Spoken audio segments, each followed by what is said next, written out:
How to use the coupon codes on Temu. Hey guys, welcome back to the channel.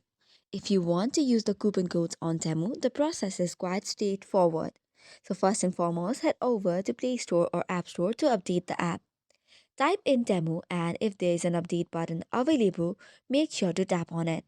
This should automatically start the download as well as installation. Once the installation is completed, you will see an open button. Make sure to tap on it to launch the app. After this, you will have to log in using your credentials. After that, you can see various offers that is currently available. Now, scroll down to find the product that you want to buy. You can just add it on the cart by tapping on Add to Cart button. Select the color and the size as well as quantity.